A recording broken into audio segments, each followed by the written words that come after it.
Fala aí pessoal, tudo certo? Mais um vídeo aqui no canal no ar. E hoje o tema não poderia ser diferente, né? Como eu já tinha até me adiantado na live do trio, falei que o tema seria Soteldo e a proposta do Fluminense, a possível negociação e tal. Só esperei para gravar, tô gravando 6h03 da tarde, porque eu queria esperar sair a escalação da Venezuela, que vai enfrentar a Bolívia daqui a pouco pelas eliminatórias, né? Eu terminei de assistir Noruega e Itália, que amasso da Noruega, inclusive.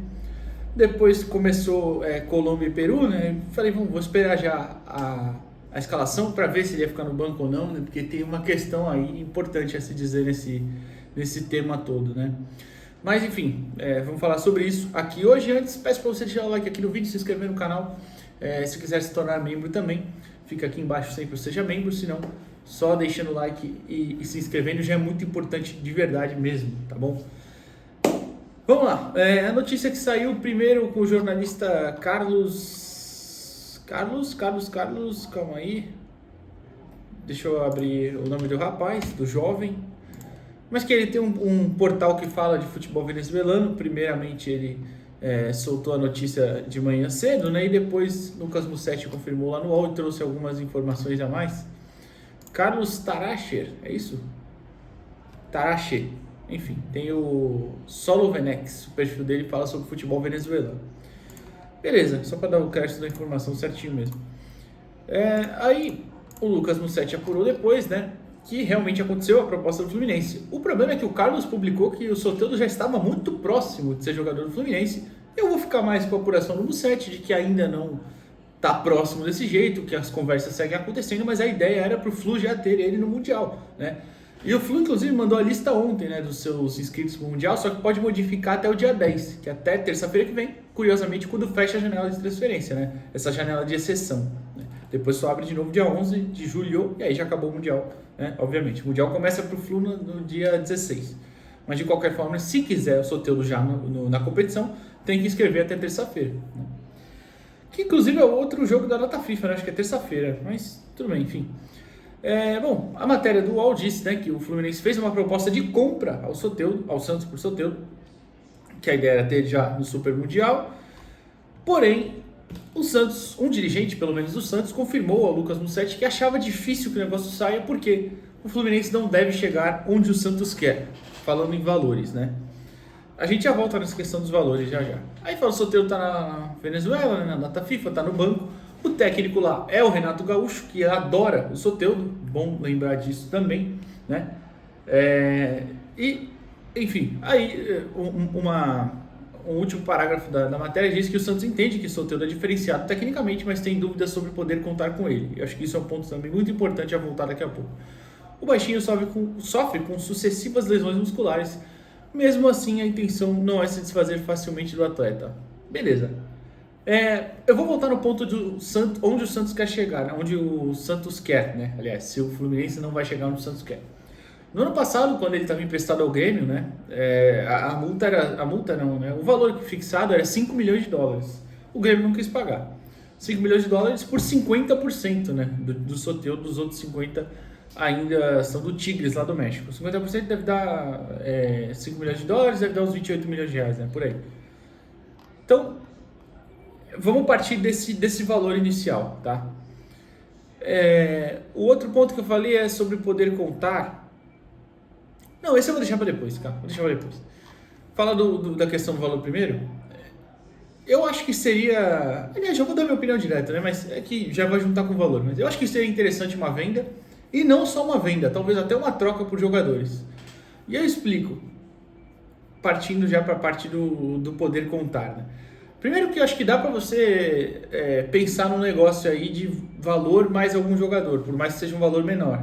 Não sei se o Fluminense vai ter esse valor, claro, mas pensar nessa situação aí, de compor esse tipo de negócio. Por quê? O Soteldo realmente é um cara tecnicamente diferenciado, no Brasil ele é muito bem visto, e o Santos precisa de dinheiro, certo? Então, compõe aí um negócio. E aí, a gente entra também numa questão que eu citei hoje na live do trio, né, de saber o mercado, né? Saber ler o mercado. Muitas vezes se fala que o mercado sabe que o Santos está desesperado, o mercado sabe que o Santos vai sofrer transfer ban. Tudo bem, justo. Só que então o mercado também vai saber que o Fluminense está desesperado. Ainda não escreveu nenhum reforço para a disputa do Super Mundial. E faltam 4 dias. também tem que saber negociar a partir daí, né? Ó, Flu, pô, vocês não conseguiram levar ninguém, querem o nosso jogador importante, então vamos abrir o bolso, né? Ou manda um jogador aí e a gente vê a questão do valor, né? Compõe com valor menor, 2 milhões de dólares, 3, enfim, tô chutando valores, tá?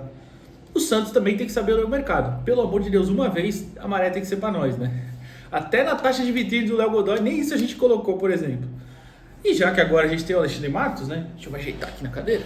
O Alexandre Matos, que é um cara, né, muito bem elogiado por negociações no mercado, de conseguir contratos e ser agressivo, então eu vou partir do princípio que dá pra gente fazer isso, né? Enfim, parto para a parte é bom, né? A parte de poder contar com ele.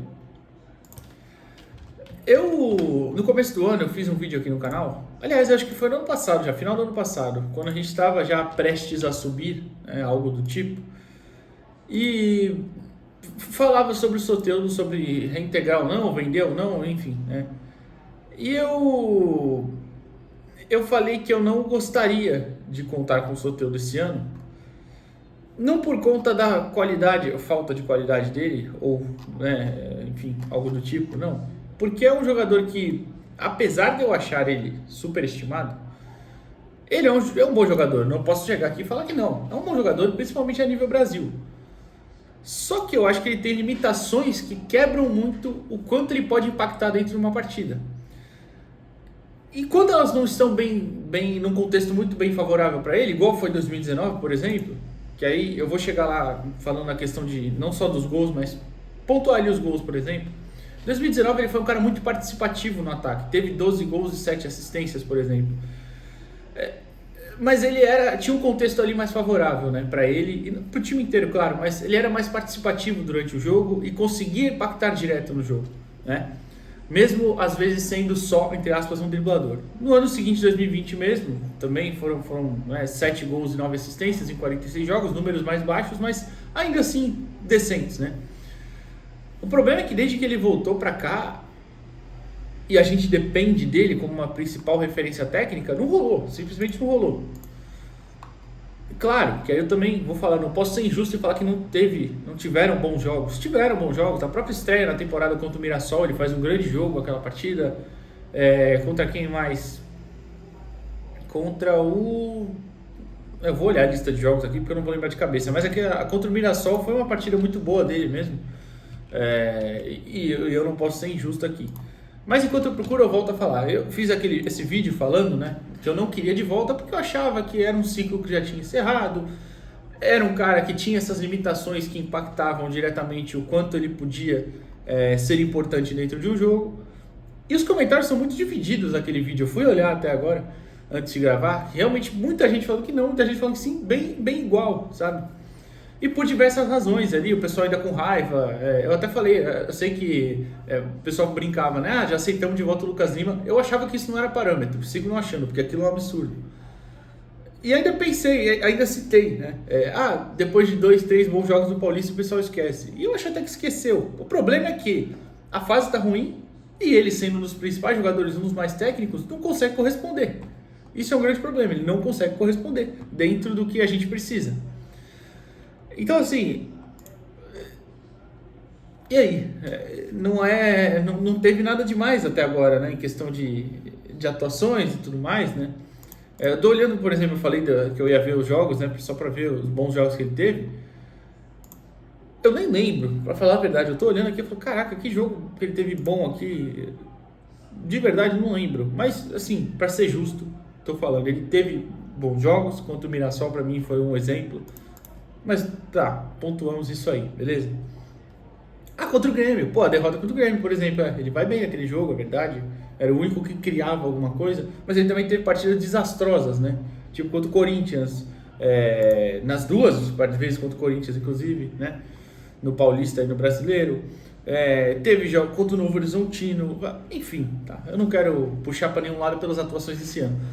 O que eu estou falando é um contexto geral, por isso até que eu cito esse vídeo que está aqui no canal. É só você digitar lá na aba do canal dos vídeos Soteldo que vai ter lá.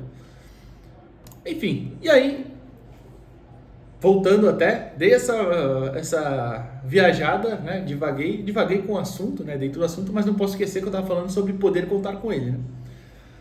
E o poder contar envolve lesões e uma certa falta de comprometimento, que eu acho que a gente não pode alegar com certeza, né? Não dá para saber, mas as lesões sim, foram recorrentes. Esse ano já foram 3. Ano passado, no Grêmio, foram 2. 2023 foram 2 também, 3, aliás. Enfim, tudo bem que o nosso DM não é referência em nada, né? Isso aqui é um grande problema e eu gosto de citar sempre aqui. Só que sempre que a gente mais precisa, ele não está à disposição. Isso me irrita profundamente. Assim como sempre que a gente precisa em jogo grande, ele não está lá. Qual foi o último jogo grande que a gente viu o Soteldo fazer? Para mim foi aquele contra o Grêmio, em 2023. Que ele volta da suspensão, lá estava afastado, que aquilo também eu já achei um absurdo, e tem vídeo aqui também falando disso, tem lá no outro lugar lá que a gente fazia também situações pontuando, quanto era absurdo, mas tudo bem. Então me irrita isso, diz mais sobre o time em si, né, de ter esse cara como um dos principais jogadores do time, que repito, não posso ser injusto, é um jogador decente, é um bom jogador até a nível do Brasil, mas não pode nunca, jamais ser a principal peça de um time, ou nem a segunda. Ele é um bom complemento, e olha lá, acho que é isso. A falta, por exemplo, de agressividade dele em alguns lances, de agressividade para finalizar, às vezes até para buscar um pouquinho mais um jogo para dentro. Ele é um ótimo driblador, mas às vezes ele dribla demais e perde o timing de colocar uma bola mais em profundidade, ou de acertar um passe mais interessante, enfim. Às vezes pode ser por falta de qualidade dos companheiros, pode ser, mas ele também tem os seus problemas ali. E, enfim, é por isso que, dito tudo isso, toda a situação, eu venderia, eu negociaria. Claro, não dá para ser por qualquer coisa, óbvio, né? Evidente, a gente tem uma situação financeira difícil e tudo mais. Mas e aí eu volto até a falar, né? Ele, por exemplo, na temporada passada, no Grêmio, onde supostamente ele foi bem, eu falei aqui em vários vídeos, eu não assisti tanto a Série A no passado, simplesmente porque a gente não tava, né? E dava raiva assistir. No ano passado no Grêmio, tirando... eu nem vou tirar o Campeonato Gaúcho, ele fez um ano com 7 gols e 4 assistências em 41 jogos. Se tira o Campeonato Gaúcho, foram 6 gols e 3 assistências. O Campeonato Gaúcho é um nível ridículo, né? Paulista já é ridículo, o Gaúcho então piorou. Então assim, de novo, mesmo com um técnico que ama ele, adora ele, coloca ele bem confortável para jogar. Enfim, eu nem estou falando aqui as tantas e tantas vezes das questões disciplinares, né? Igual esse ano, o Caixinha falar no primeiro jogo, fazer uma crítica pontual que era pertinente.